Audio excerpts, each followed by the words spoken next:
ஜெய்குரு. நம்ம சேனல்ல இதுக்கு முன்னாடி 2200 நெல் ரகங்கள பாதுகாத்துருக்க சிவரஞ்சனி அம்மாவோட முழுமையான வீடியோ பார்த்துருப்போம். இதில அவங்களோட கணவர் சிவகுமாரன் ஐயா ரொம்ப அற்புதமா பல்வேறு விஷயங்கள் நம்மளோட பகிர்ந்துருக்காரு. அவர் சித்த மருத்துவர். சித்தாவுல எம்டி முடிச்சுட்டு அங்க இருக்க அகாவில் கல்லூரியில பணிபுரிஞ்சிட்டுருக்காரு. அவர் என்ன சொல்றாங்கன்னா, பாரம்பரிய நெல் ரகங்களை எப்படி பாதுகாக்கணும், அதை எப்படி மக்கள்கிட்ட கொண்டு போய் சேர்க்கணுங்கிறது பெரிய லெவல்ல விழிப்புணர்வு ஏற்படுத்திட்டு இருக்காரு. அவர் மருத்துவ குணங்கள் சம்மந்தமா மிகப்பெரிய ஆராய்ச்சிகள் நிறைய பண்ணிக்கிட்டு இருக்காங்க ஐயா. அது சம்மந்தமா பல்வேறு கருத்துக்கள் நம்மளோட சேனல்ல பகிர்ந்துக்கிட்டாங்க. முக்கியமா நெல் ரகங்களை எப்படி பாதுகாக்கிறது ரொம்ப எளிமையா, அழகா ஐயா ஒரு செய்தி சொன்னாங்க. ஏன்னா நம்ம எல்லாருமே குலசாமி வழிபாட்டை செய்கிறவங்க கண்டிப்பாக இருப்போம். நம்ம குலசாமிக்கு என்ன மாதிரி, அதாவது ஒரு குறிப்பிட்ட நெல் ரகங்கள் எடுத்துக்கிட்டு அதுக்கு பொங்க வைக்கும்போது மற்ற விஷயங்கள் முக்கியமாக செய்யும்போது அந்த நெல் ரகங்களை மட்டும் தான் பயன்படுத்தணுங்கிற ஒரு மோட்டோவோட செயல்படும் போது அது சம்மந்தமான விவசாயிகள் கண்டிப்பாக பயனுள்ளதாக இருக்கும். அவங்களுக்கு அந்த நெல் ரகங்களை ஏன்னா எல்லா ரகங்களுமே எல்லாருமே இது பண்ண முடியாது. கிட்டத்தட்ட 2200 நெல் ரகங்களையும் நம்ம வாங்கி எல்லாரும் பயன்படுத்த முடியாது. ஆனால் பர்டிகுலராக இது மாதிரி வழிபாடுகளை செய்யும்போது அவங்க இந்த மாதிரி விஷயங்களை பின்பற்றினாங்கன்னா விவசாயிகளுக்கும் பயனுள்ளதாக இருக்கும். மக்களுக்கும் அந்த புதிய நகங்கள் கொண்டு வீடு சேர்த்த மாதிரி இருக்கும். அதில் மருத்துவ குணங்கள் நம்ம பெரிய லெவலில் கிடைக்க வாய்ப்பு இருக்குது. அதனால் இந்த வீடியோ முழுமையாக பாருங்கள். பல்வேறு அற்புதமான கருத்துக்களை நம்ம பாரம்பரிய நெல் ரகங்களை பற்றியும் அதில் மருத்துவ குணங்களை பற்றியும் சிறப்பாக ஐயா சொல்லியிருக்காங்க. இது மாதிரி நபர்கள் கிடைக்கிறதே மிகப்பெரிய விஷயம், நம்மளுக்குலாம் ஒரு பெரிய பொக்கிஷம். நம்ம முழுமையாக வீடியோ பார்த்துட்டு உங்கள் கருத்துக்களை பகிர்ந்துக்குங்க. ரொம்ப நன்றி. ஜெய்குரு. எல்லாமே இதான் போது ஆர்கானிக்காக தான் பண்ணிட்டு இருக்கோம். சூப்பர். இது எல்லாமே வீட்டு தேவைகளுக்கு உற்பத்தி பண்ணிக்கிறது. கொடி உருளை இது ஆக்சுவலாக கொடி உருளைன்னு பேர் வச்சுக்கிட்டாங்க. ஆக்சுவலாக இதனுடைய ட்ரெடிஷ்னல் பேர் காவல்லி, காய்வல்லி. வள்ளி வகைகள்ல ஒன்று. ஓகேங்க. இது காய்வல்லி, கொடியிலேயே காய்க்கக்கூடியது. சிலது கீழே பூமிக்கு அடியிலேயே கிழங்கு வைக்கும். அது ஆள்வல்லி அந்த மாதிரி சொல்லுவோம்.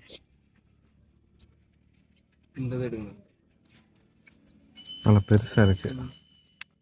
ஒரு கிழங்கு போட்டா போதும். ஐயா ரொம்ப மிக்க மகிழ்ச்சிங்க. நம்ம பண்ணைய பார்த்தோம். 2000க்கும் மேற்பட்ட அற்புதமான பாரம்பரிய நெல் ரகங்கள் வச்சிருக்கீங்க. இதை சம்பந்தமா மையம் ஆராய்ச்சியும் பண்ணிக்கிட்டு இருக்கீங்க. ஏன்னா ஒவ்வொரு மருத்துவ குணமும் எப்படி இருக்குங்கிற பாரம்பரிய அரசியலுக்கு அதை பத்தி கொஞ்சம் முடிஞ்ச. கண்டிப்பா நம்ம நாகை மாவட்டம், வேதாரண்யம் மாவட்டம், நம்ம பகுதி குரோவப்புலங்கிற ஒரு வில்லேஜ். முழுமையான ஒரு இயற்கை அமைப்போட சிறந்த ஒரு சூழலியல் தகவமைப்பும் உண்டு நம்ம வில்லேஜில். சிறப்புங்க. அந்த அடிப்படையில் பார்த்தீங்கன்னா ஒரு 2014 இந்தியா முழுக்க பார்த்தோம் அப்படின்னா நிறைய விவசாயிகள் சீடு சார்ந்த தற்கொலை மரணங்களை நோக்கி போகிறாங்க. ஓகே. இப்போ அதனால் நம்ம என்ன பண்ணுறோம், விதை சார்ந்த ஆராய்ச்சிகளில் இறங்க வேண்டிய சூழல் நமக்கு ஏற்படுது.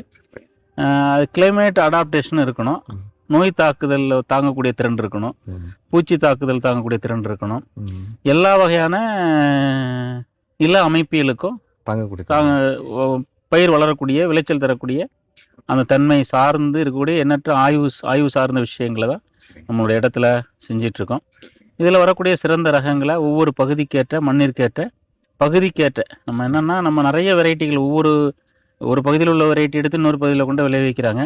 அதை விட பகுதி சார்ந்த விதைகளை தேர்வு பண்ணும் பொழுதும் அந்த நில அமைப்பியல், அப்லேண்ட், மிட்லேண்ட், லோலேண்ட் அப்படின்னு சொல்லுவோம், அந்த நில அமைப்பியல், அதுக்கடுத்து மண்ணினுடைய தன்மை, இப்போ களிமண், வண்டல் மண், மணல்வாரி, செம்மண் கலந்தது, இந்த இருமணல் கலப்பு, இந்த மாதிரி பல்வேறு வகையான மணல் சார்ந்த தன்மைக்கு ஏற்ற ரகங்களை தேர்வு பண்ணணும்.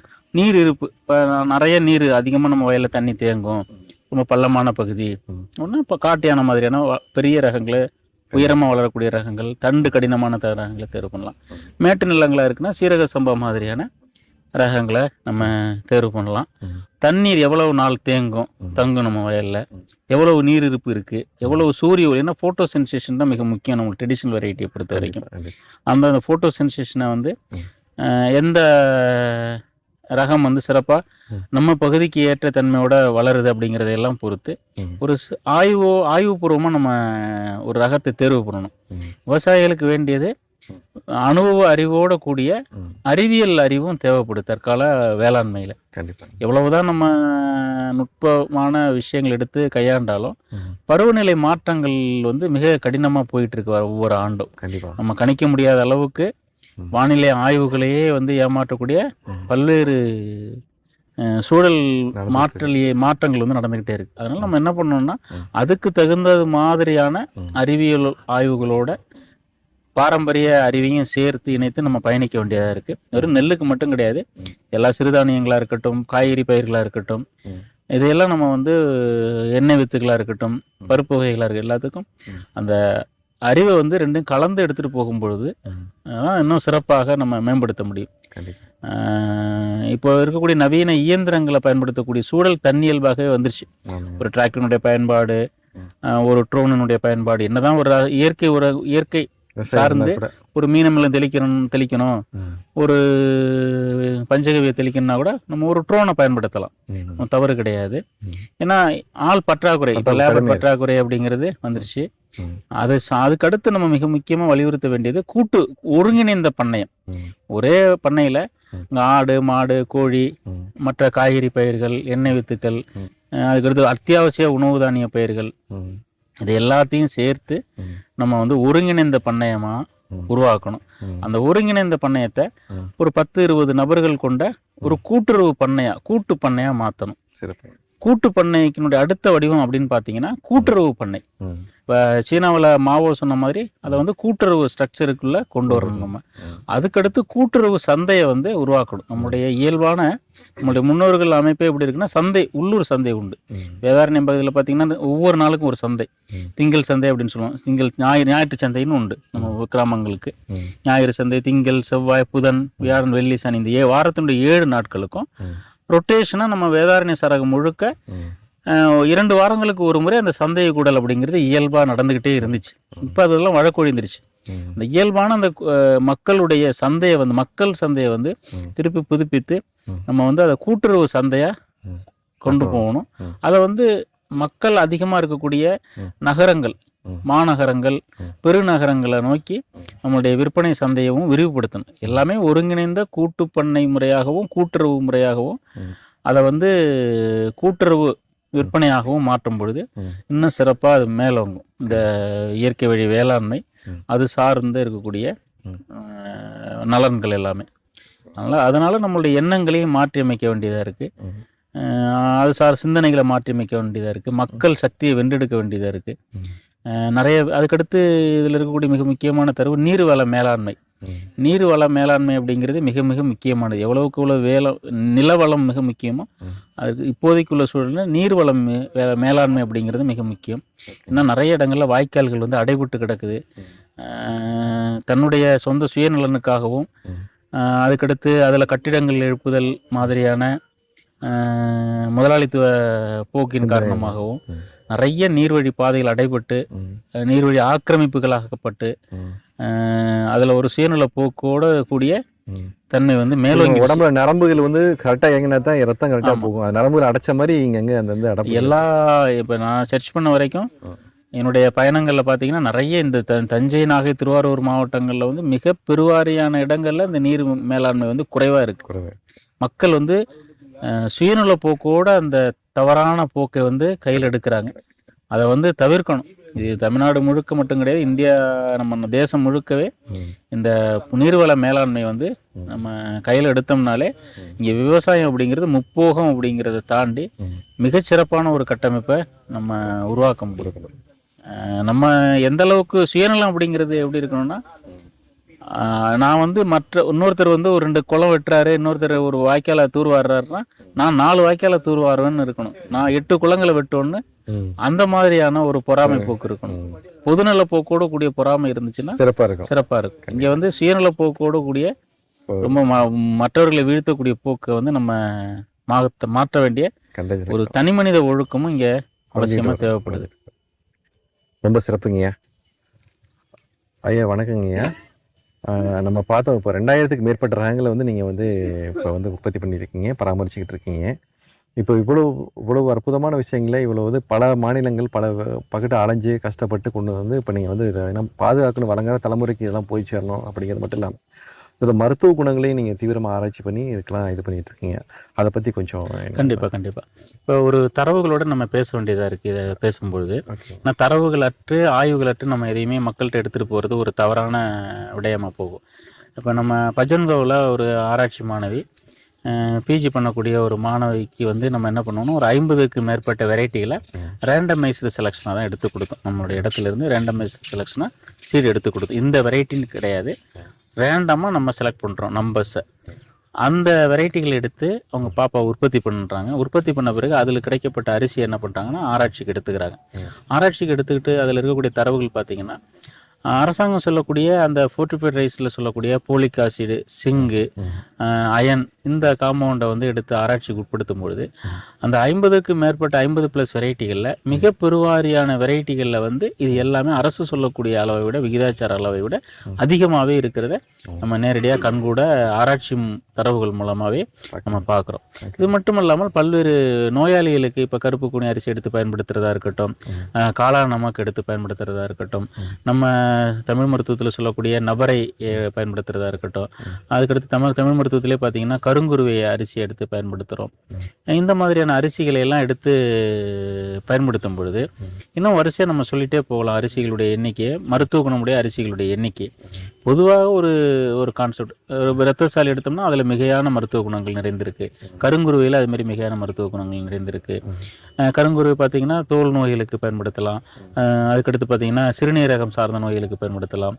ரத்தசாலியை மத்திய நரம்பு மண்டல நோய்களுக்கு நம்ம எடுத்து பயன்படுத்தலாம். மாப்பிள்ளை சம்பாவை நரம்பு மண்டல வலுப்பெறுவதற்கு நம்ம பயன்படுத்தலாம். அதுக்கடுத்து சீரக சம்பா பார்த்திங்கன்னா நம்மளுடைய வாத நோய்களுக்கான ஒரு உணவுப் பொருளாக நம்ம அதை பயன்படுத்தலாம்.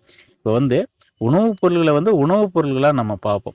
அது வந்து மருத்துவம் அப்படிங்கிற தன்மையை தாண்டி இயற்கை வழி வேளாண்மையின் மூலம் உற்பத்தி செய்யப்பட்ட ஒரு பொருள், ஒரு உணவுப் பொருள் வந்து மருத்துவமாகவும் சேர்ந்து நம்மளோட பயனளிக்கும் அப்படிங்கிறத நம்ம கணக்கில் வச்சுக்கிட்டு இயல்பாக ஒரு அரிசியை நம்ம வந்து அரசாங்கமே உற்பத்தி செய்து கொடுக்குறாங்க அப்படின்னு பார்த்தீங்கன்னா ஒரு கிலோ அரிசியை உற்பத்தி பண்ணி மக்கள்கிட்ட கொண்டு வந்து அவங்க பிடிஎஸ் மூலம் டிஸ்ட்ரிபியூஷன் பண்ணுறது குறைந்தபட்சம் 60லேருந்து 70 ரூபா ஆகுது. இப்போ 60 ரூபாயிலேருந்து 70 ரூபா ஆகக்கூடிய அந்த அரிசியை அரசாங்கம் கொடுக்கும்போது அது எல்லாருமே வாங்கி நம்ம நிச்சயமாக நல்ல அரிசியாக தான் இருக்குது. அதை வந்து கண்டிப்பாக பயன்படுத்தணும் நம்ம எல்லாருமே. அதை வந்து தவறான வழியில் கொண்டு போகக்கூடாது. சில குறைகள் இருக்கலாம். அரசாங்கம் கொடுக்கக்கூடிய அரிசிகளில் கூட சில குறைகள் இருக்கலாம். அந்த குறைகளை வந்து நம்ம சரி செய்யணும். அரசாங்கக்கிட்ட கோரிக்கைகள் மூலம் சரி செய்து அதை வந்து நம்ம உபயோகத்துக்கு ஒவ்வொரு குடும்பமும் அந்த அரிசியினுடைய உற்பத்தி எத்தனை ஆயிரக்கணக்கான தொழிலாளர்கள் அதில் வேலை செய்கிறாங்க, விவசாயிகள் வேலை செய்கிறாங்க அப்படிங்கிறத பொறுத்து நம்ம அரசாங்கம் கொடுக்கக்கூடிய அந்த அரிசியவும் பயன்படுத்தணும். அது அரசாங்கத்துக்கிட்ட நம்ம எப்படி கோரிக்கை வைக்கணும்னா அது இயற்கை வழி வேளாண்மையின் மூலம் உற்பத்தி செய்யப்பட்ட பாரம்பரிய அரிசியை வந்து கொள்முதல் பண்ணி கொடுங்க, விவசாயிகள்கிட்ட அதை ஊக்குவிப்பு பண்ணுங்க அப்படின்னு சொல்லும்பொழுது இயற்கை வழி வேளாண்மையும் பெருக்கும். அதில் வந்து விதை தேர்வு மிக முக்கியம். ஏற்கனவே நம்ம பேசியிருக்கோம். ஒரு விதை தேர்வில் வந்து அந்த நில அமைப்பு, மண்ணினுடைய அமைப்பு, அதுக்கடுத்து ஃபோட்டோ சென்சேஷன், காற்று, அதுக்கடுத்து வந்து அங்கே இருக்கக்கூடிய பனியினுடைய தன்மை, மழையினுடைய நீரினுடைய அளவு, இதையெல்லாம் பொறுத்து சிறந்த விளைச்சல் தரக்கூடிய அதி விளைச்சல் தரக்கூடிய ரகங்கள் வந்து மரபு நெல் ரகங்கள்லேயே எண்ணற்ற ரகங்கள் இருக்குது. அந்த மாதிரியான ரகங்களை உற்பத்தி செய்து அதிலும் பார்த்தோம்னா வெள்ளை அரிசி ரகங்கள் இருக்குது. அதை வந்து நம்ம அரிசி சாதம் சார்ந்த உணவுகளுக்கும், அதுக்கடுத்து சிகப்பரிசி, பழுப்பு நிற அரிசிகள், ரெட் அண்ட் ப்ரௌன் ரைசஸ் இருக்குது. அதையெல்லாம் வந்து இட்லி, தோசை, இடியாப்பம், ஆப்பம், புட்டு இந்த மாதிரியான உணவு பயன்பாட்டுக்கு நம்ம கொண்டு வரணும். கருப்பு நிற அரிசிகளையும் நம்ம உணவு பயன்பாட்டுக்கு கொண்டு வரணும். இது எல்லாமே வந்து அரை தீட்டலோட பயன்படுத்துதல் நன்மை. இப்போ ரப்பர் ரோலர் மெத்தடில் உரிச்சு அப்படியே பயன்படுத்துகிறோம். அது வந்து என்னென்னா நமக்கு அதிகமான உடல் உழைப்பு இல்லை நம்மள்கிட்ட. அதன் அடிப்படையில் வந்து அந்த அரிசியை வந்து ஒரு அரை தீட்டல், பாதி சிகப்பு இருக்கணும், அல்லது பாதி பழுப்பு இருக்கணும், பாதி கருப்பு இருக்கணும், பாதி வெள்ளை இருக்கணும் தீட்டல், அந்த மாதிரி அரிசியை பயன்படுத்துவது குடல் சார்ந்த அந்த டைஜஸ்டிவ் சிஸ்டம் சார்ந்து இலகுவா செரிமானம் அடைவதற்கான வாய்ப்புகளை அதிகப்படுத்தும். முழுமையான அளவுக்கு அதை அப்படியே ஆந்தோசைனை வச்சு பயன்படுத்துறது குடல் சார்ந்த செரிமான பாதிப்பு தீட்டப்படாத அரிசியை வந்து முழுமையாக பயன்படுத்தக்கூடாது. ஒரு அரை தீட்டலோட இருக்கிறது நலம் பயக்கும். அதுக்கடுத்து நம்ம இந்த ஃபோர்ட்டிஃபைட் ரைஸ்க்கு பதிலாக அரசாங்கமே இந்த சிகப்பு அரிசி, கருப்பு அரிசிகளை உற்பத்தியை அதிகரித்து அதை வந்து அவங்க டிபிசி மூலம் கொள்முதல் பண்ணி பிடிஎஸ் மூலம் அவங்க டிஸ்ட்ரிபியூஷன் பண்ணணும் மக்களுக்கு. அது மட்டும் இல்லாமல் அரசாங்க மருத்துவமனைகள் இருக்கு, ஆயிரக்கணக்கான மருத்துவமனைகளுக்கு அரசாங்கம் வந்து அதை கொண்டு போய் சேர்க்கலாம் நோயாளிகளுக்கு. அதுக்கு மட்டும் இல்லாமல் பள்ளி குழந்தைகளுக்கு வந்து இதை வந்து மதிய உணவு அரசாங்கம் கொடுத்துட்டு இருக்காங்க, காலை உணவும் கொடுத்துட்டு இருக்காங்க.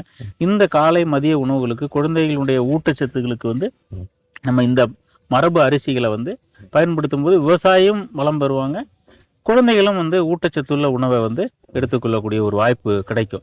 அரசாங்கத்துக்கு இந்த ஃபோர்ட்டிஃபைட் ரைஸில் ஆகக்கூடிய செலவு இயற்கையாக இருக்கக்கூடிய ஃபோர்ட்டிஃபிகேஷனில் இருக்கக்கூடிய மரபு அரிசிகள் மூலம் கிடைக்கிறதுனால அதன் மூலமாக அரசாங்கத்துக்கு ஒரு செலவினங்களை வந்து குறைப்பதற்கான ஒரு வாய்ப்புகள் வந்து பிரகாசமாகவே இருக்குது. கண்டிப்பாக இதை வந்து நம்ம ஆய்வுபூர்வமாகவே இன்னும் மேம்படுத்தப்பட்ட அரசு ஆய்வுகள் மூலமாகவே இதை திறம்பட எடுத்துகிட்டு போகலாம். செய்ய முடியும். அது வந்து அரசும் விவசாயிகளும் நட்போடு இயங்க வேண்டிய ஒரு சூழ்நிலையில் நம்ம இருக்கிறோம். கண்டிப்பாக அரசாங்கத்துக்கு கோரிக்கையாக வைக்க வேண்டியதாக இருக்குது. இதை வந்து எல்லாரும் சேர்ந்து ஒரு கூட்டு இயக்கமாகவும் நடத்த வேண்டியதாக இருக்குது. கண்டிப்பாக இப்போ இதை நீங்கள் வந்தீங்க. இப்போ இதை வந்து இந்தியா முழுவதும் பயணிச்சிருக்கீங்க. இப்போ பாரம்பரிய விவசாயத்தில் தமிழ்நாட்டில் இருக்க மாதிரி ஒரு அதுவும் மற்ற மாநிலங்கள் எந்தெந்த மாநிலங்கள் கொஞ்சம் சிறப்பாக பண்ணிக்கிட்டு இருக்காங்க? இப்போ எல்லா மாநிலங்கள்லையும் அந்த விழிப்புணர்வு வர ஆரம்பிச்சிருச்சு. பொதுவாக இந்த பருவநிலை மாற்றங்கள்லாம் வரக்கூடிய பாதிப்புகள் எல்லா மாநிலங்களையும் நம்ம பார்க்குறோம். இப்போ கேரளாவில் அதை நோக்கி நகர்றாங்க, கர்நாடகாவில் அதை நோக்கி நகர்றாங்க, ஆந்திரா தெலுங்கானாவில் அதை நோக்கி நகர்றாங்க. ஒரிசாவில் அதிகமான விழிப்புணர்வு இருக்குது. ஏன்னா அங்கே வந்து ட்ரைபல் பீப்புள் அதிகம் இருக்கிறதுனுடைய காரணமாக அவங்களுக்கு இது சார்ந்த விழிப்புணர்வு அதிகமாகவே இருக்குது. அதுக்கடுத்து வெஸ்ட் பெங்காலில் அதிகமாக இருக்குது, திரிபுராவில் அதிகமாக இருக்குது, அஸ்ஸாமில் இது சார்ந்த இயக்கங்கள் வந்து அதிகமாகிட்டே இருக்குது. இப்போ குஜராத்தில் கூட நிகழ்வுகள் நடத்துகிறாங்க, ராஜஸ்தானில் இது சார்ந்த நிகழ்வுகள் நடத்துகிறாங்க. இப்படி ஒவ்வொரு மாநிலங்களும் வந்து இப்போ நாக்பூர்லேயும் நிகழ்வுகள் நடத்துனாங்க. தொடர்ச்சியாக இது சார்ந்த நிகழ்வுகள் வந்து இந்தியா முழுவதுமே அதிகமாகிட்டு இருக்கு. இதை வந்து இன்னும் அதிகப்படுத்தணும். உற்பத்தி அதிகமாக நுகர்வு தன்மை அதிகமாகணும். ரெண்டு பக்கம் பேலன்ஸ்டா போக வேண்டியது இருக்கு. நல்ல பொருளை நாமும் உற்பத்தி செய்து கொடுக்கணும், மக்கள் அதை வந்து ஆதரிக்கணும், வாங்கி சாப்பிடணும். நுகர்வோரும் அதை வாங்கி ஆதரிக்கும் பொழுதுதான் உற்பத்தியாளரும் பெருகுவான்.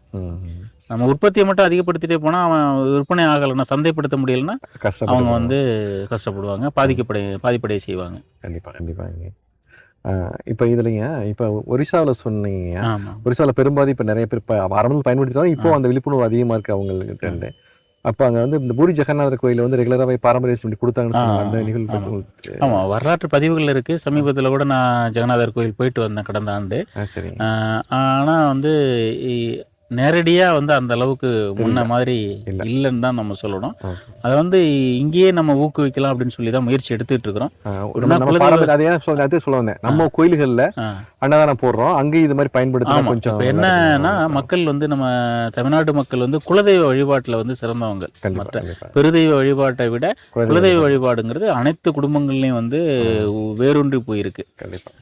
அந்த வேரூன்றிய நிகழ்வுகளை வந்து ஒவ்வொரு குடும்பங்களும் அந்தந்த குலதெய்வத்துக்கு ஒரு பாரம்பரிய ஒரு நெல் ரகங்களோ அல்லது பாரம்பரிய சிறுதானியங்களையோ அல்லது இயற்கை வழி வேளாண்மையில் உற்பத்தி செய்யப்பட்ட பொருள்களையோ வச்சு படையல் செய்வோம் அப்படிங்கிறத வந்து நம்ம ஒரு உறுதி எடுத்துக்கிட்டு ஒரு குடும்பம் அந்த வழி சந்ததிகளுக்கு அந்த மரபு விதைகளை வந்து எங்க குடும்ப விதைகள் அப்படின்னு சொல்லி எங்க குடும்பத்திற்கு இந்த விதைகள் ஒரு காட்டியானம் இருக்குன்னா இது எங்க குடும்பம், ஒரு மாப்பிள்ளை சம்பா இருக்குன்னா இது எங்க குடும்பம் அப்படின்னு சொல்லி அந்த குலதெய்வத்துக்கு சார்ந்து இதை எடுத்துட்டு போகணும்.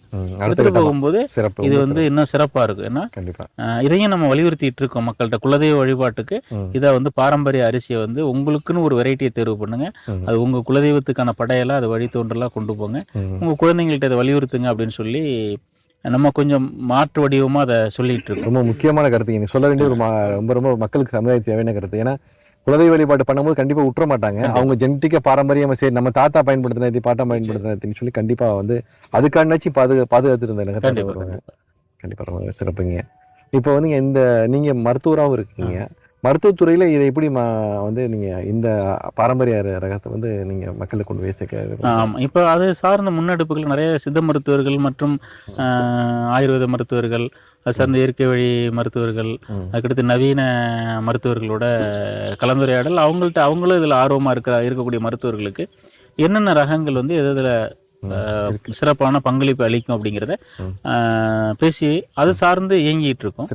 அந்த மருத்துவர்கள் நேரடியாக கொடுத்து அது பரிசோதனை அடிப்படையில் முதல்ல உணவாக பயன்படுத்தும் பொழுது அந்த நோயாளிகளுக்கு இருக்கக்கூடிய நோய்களுக்கு இப்போ ஒரு சிறுநீரகம் சார்ந்த பாதிப்பு இருக்குன்னா அவங்களுக்கு பரிசோதனை அடிப்படையில் ஒரு கருங்குருவை இயற்கை வழி வேளாண்மையில் விளைந்த ஒரு கருங்குருவை அரிசி எடுத்து பயன்படுத்துங்க. அதில் வரக்கூடிய வித் மெடிக்கேஷனோட என்ன பயன் வருது, வித்தவுட் மெடிக்கேஷன் மருந்து இல்லாமல் கொடுக்கும்போது எப்படி, மருந்தோட கொடுக்கும்போது எப்படி அப்படிங்கிற மாதிரியான அந்த தரவுகளோட மக்கள்கிட்ட எடுத்துட்டு போகும்போது தான் இன்னும் அது வந்து ஒரு சிறப்பான ஒரு ஆய்வாகவும் இருக்கும். ஒவ்வொரு நோய் நோய்களுக்கு தோல் நோய்கள் அப்படின்னா மணக்கத்தை சிறப்புடையது, அந்த மாதிரி நம்ம சொல்கிறோம். அதுக்கடுத்து மத்திய நரம்பு மண்டல நோய்கள்னா ரத்தசாலி சிறப்புடையது. ஜென்ரலான இருக்கக்கூடிய வாத நோய்கள், ஒரு பக்கவாதம், பட்சவாதம் மாதிரியான நோய்களுக்கு வந்து நவரை அரிசியை வந்து வெளியில் எக்ஸ்டர்னலாக வந்து என்ன பண்ணுறாங்கன்னா ஆயுர்வேதத்தில் வந்து இதாக பயன்படுறாங்க. சித்த மருத்துவத்துலேயும் தமிழ் மருத்துவத்துலேயும் வந்து நிறைய மருந்துகளை வந்து பயன்படுத்துகிறோம். அது சார்ந்த நிறைய நம்ம சேகரிப்பில் இருக்கு, நூல் சேகரிப்பில் இருந்துகிட்டு இருக்கோம். தரவுகளை வந்து கூடிய விரைவில் நம்ம வெளியிடுவோம். இப்போ கருங்குருவி வந்து இங்கே பிரதான சித்த மருத்துவத்தினுடைய பிரதானமான ஒரு உணவு அப்படிங்கிறத விட 6 மாத அன்னக்காடி அப்படின்னு நம்ம சொல்லுவோம். இதை வந்து சித்த மருத்துவ தமிழ் மருத்துவத்தினுடைய மிக முக்கியமான ஒரு மருந்துகள் செய்வதற்கு மிக முக்கியமான ஒரு காடியை வந்து நம்ம பயன்படுத்துவோம். முப்பு சார்ந்த மருந்துகள் செய்வதற்கு இந்த 6 மாத அன்னக்காடியை வந்து நம்ம பயன்படுத்துவோம். அது சார்ந்து நம்ம மருத்துவர்கள்ட்ட எடுத்துட்டு போயிட்டு இருக்கோம். ஒவ்வொரு மருத்துவர்கள்ட்ட வந்து நிறைய விழிப்புணர்வு வந்து வர ஆரம்பிச்சிருக்கு. மதுமேகம் சார்ந்த டயபெட்டிக் அப்படின்னு நம்ம சொல்றோம்ல, மதுமேகம் சார்ந்து இருக்கக்கூடிய நோய்களுக்கு நிறைய மருத்துவர்கள் வந்து பாரம்பரிய அரிசியை வந்து பயன்படுத்துறாங்க. அதனுடைய பயன்கள் எப்படி இருக்குங்கிறத வந்து ஆராய்ச்சி பூர்வமாக அவங்க வந்து அணுகுறாங்க. அறிவியல் ஆய்வுகள் தேவை இதில். அதில் வந்து எந்த அளவுக்கு வந்து இரும்பு சத்து இருக்குது, எந்த அளவுக்கு வந்து ஜிங்க் துத்தநாக சத்து இருக்குது அப்படின்னு சொல்லி நம்ம எந்த அளவுக்கு சோடியம் இருக்குது, எந்த அளவுக்கு பொட்டாசியம் இருக்குது, அப்படி மேக்ரோ நியூட்ரியன்ஸையும் நம்ம பார்க்கணும், மைக்ரோ நியூட்ரியன்ஸையும் நம்ம பார்க்கணும், ஃபைட்டோ காம்போசிஷன்ஸ் என்ன இருக்குது அப்படிங்கிறதையும் நம்ம பார்க்கணும். இது எல்லாத்தையும் பார்த்து நம்ம வந்து நோயாளிகளுக்கு பயன் தரக்கூடிய ரகங்களையும் நம்ம வந்து அடாப்ட் பண்ணிக்கணும். சிறப்புங்க, ரொம்ப சிறப்பு. உற்பத்தியும் விவசாயிகளுக்கும் மிக உற்பத்தியை வந்து உருவாக்கக்கூடிய நம்மளுடைய மரபு மெத்தடாலஜிஸ் இருக்கு. ரிச்சாரியோவை பற்றி நம்ம இந்த நேரத்தில் கண்டிப்பாக பதிவு பண்ணணும்னு நினைக்கிறேன். மிகச்சிறந்த ஆய்வறிஞர். இந்தியா ICAR அப்படின்னு சொல்லுவோம், இந்திய நெல் ஆராய்ச்சி நிலையத்தினுடைய 1959 முதல் 65 வரைக்கும் தலைமை விஞ்ஞானியாக இருந்தார், டைரக்டர் ஜெனரலாக இருந்தார். அவருடைய பங்களிப்பு மிக முக்கியமானது. அவருடைய குழு வந்து 20,000த்திற்கும் மேற்பட்ட மரபு நெல் ரகங்களை வந்து சேகரித்து பாதுகாத்தாங்க. அவர் என்ன பதிவு பண்ணுவார் அப்படின்னு பார்த்தீங்கன்னா, தன்னிடம் இருக்கக்கூடிய விதைகளில் 10% விதைகள், ஏறக்குறைய 2,000த்திற்கும் மேற்பட்ட ரகங்கள் வந்து விளைச்சல் தரக்கூடிய ரகங்கள், இந்திய மக்களுடைய உணவு தேவையை வந்து அது தன்னிறைவு செய்யும் அப்படின்னு சொல்லி அவர் பதிவு பண்ணுறாரு. அந்த பதிவு மிக முக்கியமானது. அப்படி அவருடைய இதில் என்ன ஒரு மிக முக்கியமான ஆய்வு அப்படின்னு பார்த்தீங்கன்னா, குளோனல் ப்ரொபகேஷன் அப்படிங்கிற ஒரு மெத்தடை வந்து அவர் விளைச்சலுக்காகவும் இன தூய்மைக்காகவும் ஜெனட்டிக் பியூரிட்டி அப்படின்னு சொல்லுவோம், அதை வந்து அவர் முன்னெடுக்கிறார். அந்த முன்னெடுப்பு செய்யும்போது ஒரு ரகம் வந்து விளைச்சல் தரக்கூடிய ரகமாக மாறுது அப்படிங்கிறதையும் நம்ம பதிவு பண்ண விரும்புகிறோம். இந்த மாதிரியான பல்வேறு ஆய்வுகளையும் நம்ம கையில் எடுத்துக்கிட்டு ஒரு ரகத்துக்கு அதிக விளைச்சலை வந்து அதிகப்படுத்தணும், உண்டாக்கணும். இயற்கை முறையில் அதை நம்ம வந்து ஸ்டிமுலன் பண்ணணும். அது சார்ந்து நம்ம இயங்கணும். அது விவசாயிகளுக்கு அதிக விளைச்சலும் தேவை, அதே சமயத்தில் நுகர்வோருக்கும் அது வந்து பயன் தரக்கூடியதாக இருக்கும். கண்டிப்பாக எல்லா தரப்புக்கும் அது வந்து பலனளிக்கக்கூடியதாக இருக்கும். கண்டிப்பாக ரொம்ப சிறப்புங்க. இப்போ இந்த 2,000த்துக்கு மேற்பட்ட ரகங்களை நீங்கள் வந்து பராமரித்து பாதுகாத்துட்டு விதையில் பாதுகாத்துட்டு வந்துட்டு இருக்கீங்க. இப்போ நம்மள்ட்ட வந்து பாரம்பரிய நெல் வந்து கேட்குறவங்களுக்கு கொடுக்குறீங்க, அவங்க பயன்படுத்துறதுக்கு. இப்போ அரிசி யார் கேட்குறாங்க வைக்கிறாங்க, அரிசியும் வந்து பண்ணுறீங்களா? நம்ம வந்து அரிசி பண்ணுற அளவுக்கு என்ன, இதனுடைய இதிலே கிட்டத்தட்ட 12 வருடத்துடைய 12 மாதங்களில் 10 மாதங்கள் எனக்கு வந்து பண்ணியிருக்கு. இந்த மரபு இன தூய்மை மேற்கொள்வதற்கும் மற்ற ஆய்வு பணிகள் மற்ற பயிற்சிகளுக்கு போயிடுது. ஏன்னா குடும்ப உறுப்பினர்களான மனைவி, தாய் தந்தை எல்லாருமே சேர்ந்து ஒவ்வொரு பணியும் எடுத்துகிட்டு போயிட்டுருக்கோம். அப்படிங்கிறதுனால எங்களுக்கு இதிலேயே நேரம் நம்ம வந்து விவசாயிகளுக்கு விதைகளை கொடுத்து அவங்க விதைப்பெருக்கம் பண்ணி விதையாகவும் அரிசியாகவும் மதிப்பு கூட்டி விற்பனை பண்றாங்க. அதுல வந்து சிறந்த விவசாயிகள், உண்மையா செயல்படக்கூடிய விவசாயிகளுடைய தொடர்பு என்ன நம்ம அவங்களுக்கு நுகர்வோருக்கு கொடுத்துருவோம். நேரடியாகவே அவங்கள்ட்ட பேசி வாங்கிக்கலாம். இதுல வந்து நம்ம இடைத்தரகர் முறையோ எதையுமே மேற்கொள்வது கிடையாது. உற்பத்தியாளரும் நுகர்வோருக்கும் தொடர்புகளை மட்டும் ஏற்படுத்தி கொடுப்பதோட நம்மளுடைய பணி முடிஞ்சிருது. அவர்கள் வந்து சரியானவர்களா மட்டும் அப்படிங்கிறத நம்ம வந்து தேர்ந்தெடுத்து நுகர்வோருக்கு நம்ம கொண்டு சேர்க்கிறோம். ரொம்ப சிறப்புங்க, மிக்க மகிழ்ச்சி. வேற எதுவும் முக்கியமாக சொல்ல வேண்டியது? முக்கியமாக சொல்ல வேண்டியது நம்ம ஏற்கனவே நம்ம சொன்னதான், கூட்டுறவு முறை பண்ணி கூட்டுறவு சந்தை இதை நோக்கி நம்ம நகரணும். நிலங்கள் எல்லாமே வந்து நில வளத்தை வந்து நம்ம மேம்படுத்துறதோட நீர் வளத்தையும் நம்ம மேம்படுத்தி பாதுகாக்க வேண்டிய ஒரு சூழ்நிலைக்கு நம்ம கொண்டு வந்துகிட்டு இருக்கோம் நம்மளுடைய சூழல். அதனால் வந்து நிலம், நீர், இது ரெண்டையும் வந்து பாதுகாத்து அடுத்த தலைமுறைக்கு எடுத்துகிட்டு போகணும். சுயசார்பு தன்மையோட நம்மளுடைய தேசம் வந்து மாறணும். எந்த ஒரு பெரிய வல்லரசுகளை சார்ந்தும் பெரும் முதலாளித்துவ நிறுவனங்களை சார்ந்து இல்லாமல் விவசாயிகள் வந்து தற்சார்போடு மாறணும். நம்ம தேசமும் வந்து ஒரு தற்சார்பான மக்களை சார்ந்து இருக்கக்கூடிய மக்கள் தேசம், மக்களுக்கான ஒரு தேசமாக மாறணும். இதான் நம்மளுடைய நோக்கம். நான் வரப்போ பார்த்தீங்க, நீங்கள் சொன்னீங்க முக்கியமாக, நான் அதை வந்து நான் இது பண்ண மாட்டேன். தற்சார்பு வாழ்க்கையில் நீங்கள் உங்களுக்கு தேவையான அடிப்படையான விஷயங்கள் காய்கறியிலேருந்து எல்லாமே நீங்கள் நம்ம பார்த்தோம். காய்கறியிலேருந்து ஆடு, நாட்டு மாடு, ஆடு, கோழி எல்லாமே நீங்கள் இதை வச்சுருக்கீங்க. கோழி இல்லை நம்மள்ட்ட, ஆடு. ஏன்னா இங்கே வந்து பாம்புனுடைய தாக்கம் அதிகமாக இருக்குது. அதனால் வந்து இதில் கீரியினுடைய தாக்கம் அதிகமாக இருக்குது. சரிங்க சரிங்க. கீரியை நம்ம எதுக்கு இது பண்ணுறோம், இங்கே பாம்பை கண்ட்ரோல் பண்ணுறது, மயிலினுடைய பெருக்கம் அதிகமாக இருக்குது. சூழலியல் சமநிலைக்காக நம்ம என்ன பண்ணுறோம், கீரியை தொந்தரவு பண்ணுறது கிடையாது. மயில் பெருக்கம் ரொம்ப அதிகம் இங்கே. மயில் முட்டைகளை வந்து தன்னியல்பாக கட்டுப்படுத்துறது வந்து கீரி நம்ம இடத்துல நிறைய கீரி உண்டு. பாம்புக்கு அதனால பாம்புகிட்ட இருந்தும் இந்த மயில் முட்டைகளை வந்து மயிலை கட்டுப்படுத்துவதும் வந்து இந்த கீரி வேலை செய்யறதுனால நம்ம என்னன்னா கோழி வச்சிருக்கோம்னா கோழியை வந்து டார்கெட் பண்ணுது கீரி. அதனால நம்ம வந்து கோழி வளர்ப்பு வந்து தற்சார்பு வாழ்க்கையில் இது எல்லாமே நீங்க பயன்படுத்திட்டு இருக்கீங்க. கண்டிப்பா சிறப்பு, ரொம்ப சிறப்புங்க. ஒரு இயற்கை விவசாயி தற்சார்பு வாழ்க்கை வாழும்போது இதெல்லாம் பண்ணும்போது அவனால இப்போ பாதிப்பு இல்லாம திறம்பட செயல் முடியுங்கிறது வாழ்க்கை முறை பார்க்கும்போது தெரியுதுங்க. ரொம்ப நன்றிங்க. உங்களுக்கு ரொம்ப திடீர்னு ஒரு சிரமப்படுத்திட்டோம். இந்த நேரமா நமக்கு கிடைச்சதே அப்படின்னு சொல்லி சந்தோஷம். நமக்கு கலந்துரையாடுவதற்கு ஒரு வாய்ப்பு, கருத்துக்களை கொண்டு சேர்க்கறதுக்கு ஒரு தளமா நீங்க ஒரு வாய்ப்பு கொடுத்ததற்கு இந்த நேரத்தில் நன்றி தெரிவிச்சுக்கிறேன். ரொம்ப மகிழ்ச்சிங்க. மிக்க நன்றி. நல்லது.